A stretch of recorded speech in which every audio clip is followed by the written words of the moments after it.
Hello, everyone. My name's Zach Newton, and I will be presenting my definition of leadership, my theories, and my philosophy, and what my identity as a leader is. Firstly, my leadership definition, or my version of leadership. To me, leadership is leading through multiple avenues to achieve a goal, or move a group forwards towards a common goal. Leadership for me can come in many forms and depends on the position you're in or even the environment, as that can change. But I will today be speaking on leadership from a sports aspect, as I am a college coach. So that's the definition that I'll be giving through sports. Leadership through sports can be very, very different. There are leaders that can be very present with their voice, their presence. They're not afraid to tell people off or just to be more controlling and to be more directing. And while a team can also have leaders that lead by example due to their work rate or their talent. For example, in the soccer world, there are two very prominent players, Lionel Messi and Cristiano Ronaldo. Lionel Messi is the best player for me in history, and he leads through his general talent, and his team aspires to him. Whereas Cristiano Ronaldo is close to 40, which I know for some people isn't old, but that is old for a soccer player, because most players retire, mid-30s, and he's still testing the boundaries of soccer.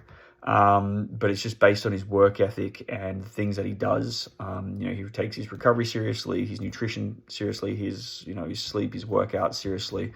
There's a saying, good players, average players take games seriously. Great players take games, training, recovery, nutrition seriously. And so he does all of that. Now, in terms of leadership theory and philosophy, I believe I'm someone that incorporates a lot of different styles, but I believe more in situational leadership, as every situation requires a unique touch. When coaching young teenage student athletes, you need to be very open-minded, as many are at different stages for their lives. So, for example, I've had a kid who's lost both his parents growing up. He's a foreign kid, lost both his parents growing up, and that's tough to deal with. And then also, students that are very privileged and spoiled in some ways and haven't really had to do much on their own. So, for example, some players might be very mature. You might be able to have a program and a schedule and say, this is what we expect, and they'll carry that out, no problems, and you don't have to give them much supervision. Whereas sometimes there are kids that come in and maybe they're very immature and they need firm guidance and a push to grow. So it just depends on the situation, because like as a college coach, we deal with a lot of different kids at different stages of their lives. As for my identity as a leader, I feel I'm a leader that through my work ethic and the standards I hold. So, for example, in college, it's very common for athletes to wake up early to do morning workouts, 5 a.m. to 7 a.m.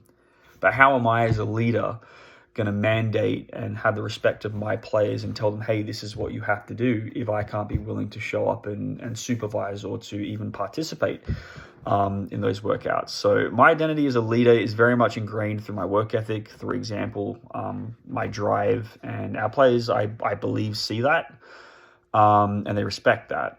They see me as someone that can be very demanding and sometimes very authoritative, just because I've experienced what good programs have done and what bad programs have done. But a lot of the times, the players that have that good work ethic, they have that respect. They know they can come talk to me if there's situations that are going on. And I think one thing that I know I need to work on is maintaining more of a nurturing image, where players can talk to me no matter the situation.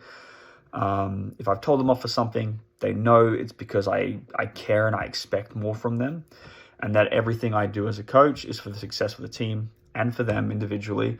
And it's to prepare them for life and what it has in store, because life can be tough at times. Like I said, I've had a kid that lost both his parents, and that's tough. And I want them to be able to deal with future adversity positively, and know that they can achieve anything they set their minds to, but they have to work for.